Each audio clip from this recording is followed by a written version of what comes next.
isang napakaganda ninyong umaga. Napakaganda. At napakainit na panahon. Hallelujah.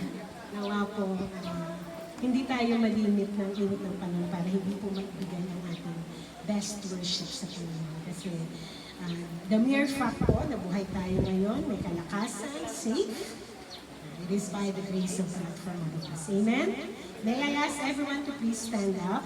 Tayo po tayo bilang paggalang po sa pagbabasa po ng salita ng Diyos bilang pagsisimula po natin sa ating pagsamba sa umaga. Mula po sa James, chapter 1, verse 2 to 6, or sa Tagalog po sa chapter. Sabi po dito, samahan niyo po ako sa pagbabasa, pa-flash na sa screen. James, verse chapter 1, verses 2 to 6. Mga kapatid, magalak kayo kapag kayo dumaranas ng iba't ibang uri ng pagsubok. Dapat ninyong malaman na nagiging matatag ang inyong pananampalataya sa pamamagitan ng mga pagsubok.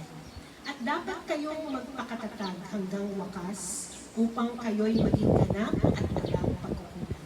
Verse 5. Ngunit kung ang sino man sa inyo ay kulang sa karunungan, humingi siya sa Diyos at siya'y bibigyan, sapagkat ang Diyos ay nagbibigay ng sagana at hindi nanunumbat.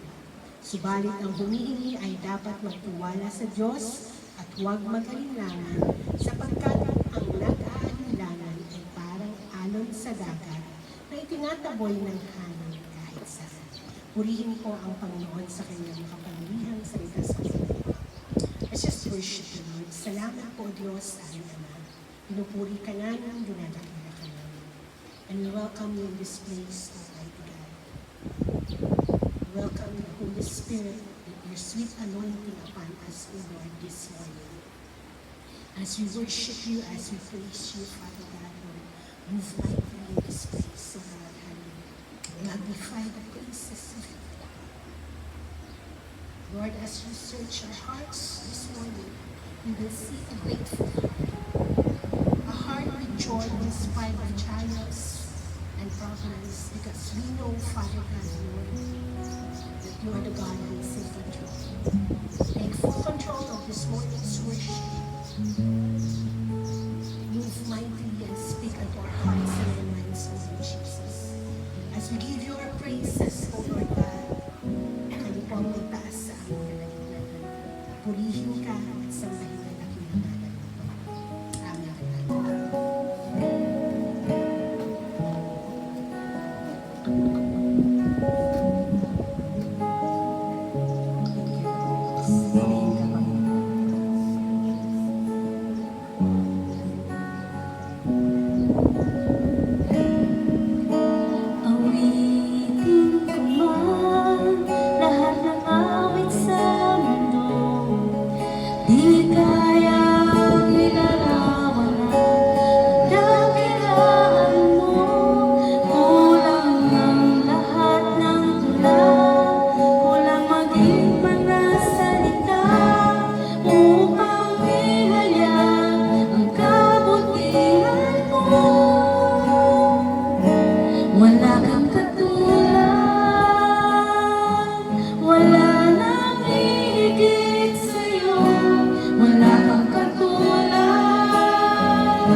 Nag-aalala ko ba tayo sa ating patawid? Grabe po ang Lord, no? Hindi tayo karapat-dapat. Pero ang pag-ibig ng Diyos ay patuloy na nararanasan po natin. Di po ba? Kaya po, napakabuti po ng Panginoon sa bawat isa sa atin na narito. Hindi po talaga aksidente na lahat po tayo narito. Kahit mainit, kahit mag-init. Alam niyo po yun, yung panahon, pagkagising pa lang po natin, parang ang hirap na. Pagkagising pa lang, pawis na tayo. Pero, ano po yung biyaya na binigay ng Lord sa atin? Tayo po'y ginising niya. Amen. Patuloy po tayong magpasalamat sa Panginoon dahil ang Diyos po ay Diyos. Noon ngayon ang magpakilala. Siya po yung nagbibigay sa atin ng supply sa lahat ng ating pangailangan. Amen po ba? Nararanasan po ba natin yan? Sa mga estudyante, amen po ba? Provision sa ating mga magulang. Diba? Napakadakila ng Panginoon po. Tayo po'y umawit sa atin. Bigay po natin ang oras na ito sa Panginoon. Kalimutan po natin ang mga naiwan natin sa ating tahanan. Focus tayo sa Panginoon kasi isang araw lang, ilang oras lang tayo makikipag-lig sa Panginoon. Di man po natin naging ginagawa ko ngayon. So ngayong araw na ito, ngayong oras na ito, bigyan natin sa Panginoon ang ating puso. Purihin ka o Lord. Dahil ang Diyos, siya ay Diyos. Purihin ka.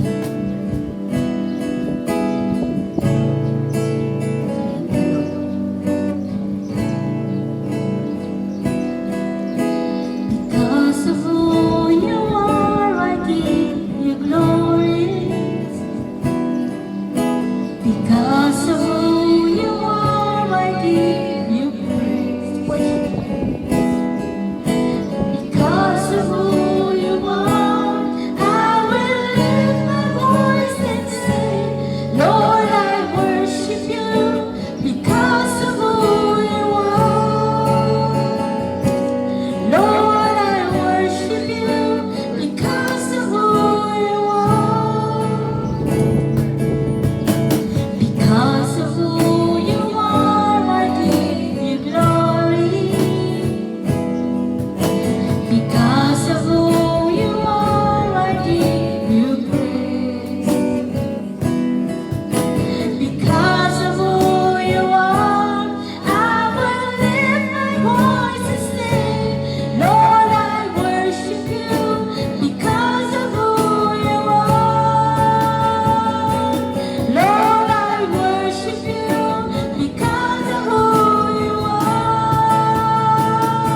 Jehovah Jireh, my provider, Jehovah Nissi, Lord, you reign in victory, Jehovah Shalom, my Prince of Peace, and I worship you because of who you are, Jehovah Jireh, my provider, Jehovah Nissi, Lord, you reign in victory, Jehovah Shalom.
Salamat po, Panginoon. Salamat po sa kagalingan, Lord, na ipagkakaloob mo sa amin. Ikaw ang aming provider. Ikaw ang aming peace. Ikaw ang aming joy. Sa'yo, Panginoon, kami nagiging malakas. Sa'yo kami, Panginoon, nagiging matatag. Salamat, Panginoon, sa pag-ibig mo sa bawat isa sa amin. Salamat po rin ka, Panginoon. Patuloy mo kami samahan sa araw na ito, Lord, sa aming pakikinig ng iyong mensahe. Na magamit po namin ito, Lord, sa aming paglabas sa lugar na ito. Mamaya na, maging buhay po namin ang iyong salita. Tulungan mo kami, Panginoon, na matutunan po namin, palagian po na basahin ng iyong salita, Panginoon. Mabuhay po kami sa iyong salita. Thank you, Lord. Sa inyo po ang papuri at pagdadakila, Panginoon. Ito pong aming panalangin sa pangalan po ni Jesus. Ang lahat po nagsabi ng Amen. Amen.